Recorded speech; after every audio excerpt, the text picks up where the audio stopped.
एक छोटे से शहर में मोहिनी अपने माता पिता जी के साथ रहती थी। उसके माता पिता बहुत गरीब थे। उनके घर का गुजारा बड़ी मुश्किल से होता था। मोहिनी के पिताजी खूब मेहनत करते थे ताकि मोहिनी की सारी इच्छाएं पूरी कर सकें, लेकिन वो एक मामूली से ड्राइवर थे, इसलिए ज्यादा पैसे नहीं कमा सकते थे। मोहिनी को पढ़ने लिखने का बहुत शौक था और वो स्कूल भी जाती थी। लेकिन एक दिन ऐसा हुआ कि मोहिनी के पिता का एक एक्सीडेंट हो गया और इस एक्सीडेंट में इनकी टांग टूट गई और वो बिस्तर पर आ गए।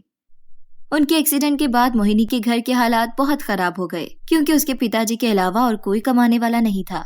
उनके घर में 2-3 दिन खाने को नहीं पका। मोहिनी स्कूल से वापस आई और माँ से खाना मांगा तो उसकी माँ बोली, आज तो घर में कुछ भी पकाने को नहीं था, इसलिए मैं खाना नहीं बना सकी। तुम्हारे पिताजी भी भूखे सो गए। ये सुनकर मोहिनी की आंखों में आंसू आ गए। रात को उसकी माँ कहीं से थोड़े से चावल मांग कर लाई और पका कर खाए, मगर घर के हालात बहुत खराब हो चुके थे। अब तो मोहिनी के पिताजी की दवाइयों के पैसे भी नहीं थे। अगले दिन मोहिनी स्कूल गई तो फीस जमा ना करवाने की वजह से उसे मैडम ने स्कूल से निकाल दिया। वो उस रात बहुत रोई, क्योंकि उसे स्कूल जाने का बहुत शौक था, मगर अब उसके पिताजी के एक्सीडेंट के बाद सब कुछ बदल गया था। अब उन्हें पेट भरने के लिए खुद ही मेहनत मजदूरी करनी थी। ये सोचकर मोहिनी की माँ ने अपनी एक पड़ोसन कमला से बात की तो उसकी पड़ोसन ने कहा कि उसकी बेगम साहिबा को एक काम वाली की जरूरत है। और सुबह मोहिनी की माँ बेगम साहिबा के बंगले पर पड़ोसन के साथ पहुंच गई और पड़ोसन के कहने पर बेगम साहिबा ने उसे काम पर रख लिया। इस तरह मोहिनी की माँ वहाँ काम करने लगी। चंद दिन बाद मोहिनी भी अपनी माँ के साथ काम पर जाने लगी, क्योंकि फीस ना होने की वजह से उसे स्कूल से निकाल दिया गया था। धीरे धीरे मोहिनी और उसकी माँ ने बेगम साहिबा के घर के काम अच्छे से संभाल लिए। वो दोनों बहुत मन से काम करती थीं। एक दिन बेगम साहिबा ने काम करते हुए मोहिनी की तारीफ कर दी कि तुम बहुत मेहनती लड़की हो और बहुत अच्छा काम करती हो।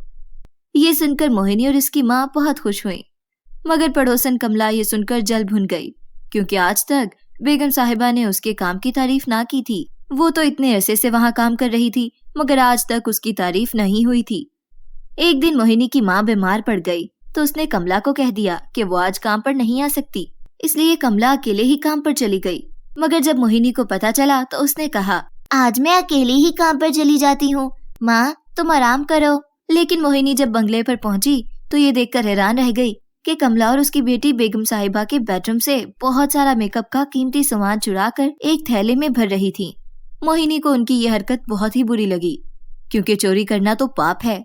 वो सारा दिन सोचती रही कि उनकी ये हरकत बेगम साहिबा को बताए या ना बताए, और जब वो घर वापस आई तो उसने अपनी माँ को बताया, आज कमला मौसी और उसकी बेटी ने बेगम साहिबा के बेडरूम से मेकअप का सामान चोरी करके अपने थैले में छुपा लिया। माँ, हमें ये बात बेगम साहिबा को बतानी चाहिए ना। मगर मोहिनी की माँ ने उसे समझाया, ये काम हमें कमला की वजह से ही मिला है। अगर हम उसकी शिकायत करेंगे तो हो सकता है हमें भी काम से निकाल दिया जाए, इसलिए तुम चुप रहो। तुम्हें अपने पिता की हालत का पता है और हमारे घर के हालात अभी भी ठीक नहीं हुए, तो बस तुम चुप कर जाओ और किसी से कुछ मत कहना। मोहिनी ये सुनकर दुखी हो गई, क्योंकि इसके टीचर्स ने हमेशा इसे सच बोलने और चोरी ना करने का सबक दिया था। वो चाहती थी कि कमला भी चोरी ना करे, लेकिन वो माँ की बात सुनकर मजबूरी की वजह से चुप हो गई। और इसकी इसी चुप का फायदा उठाकर कमला मौसी और उसकी बेटी ने और ज्यादा सामान चोरी करना शुरू कर दिया। मोहिनी को इनकी हरकतें देखकर बहुत अफसोस होता, लेकिन एक दिन उसने सोचा कि वो अपनी नौकरी बचाने के लिए अपनी मालिकन से गद्दारी कर रही है और उसे ऐसा हरगिज नहीं करना चाहिए, क्योंकि अगर उसने कमला की चोरियों का भांडा ना फोड़ा तो वो बेगम साहिबा का हमेशा नुकसान करती रहेगी। इसलिए एक दिन जब कमला मौसी और उसकी बेटी ने सामान चोरी करके थैले में भर लिया तो मोहिनी ने जाकर बेगम साहिबा को सब कुछ बता दिया। बेगम साहिबा ने उसी वक्त सबको जमा कर लिया और कहा, बहुत दिनों से मेरे बेडरूम से बहुत सारा कीमती सामान गायब हो रहा है। तुम लोग बताओ ये सब कौन कर रहा है। बेगम साहिबा की बात सुनकर कमला परेशान हो गई, मगर चालाकी से कहने लगी, मालिकन, मैंने तो तरस खाकर इन माँ बेटी को काम दिलाया था, मगर ये तो चोर निकली।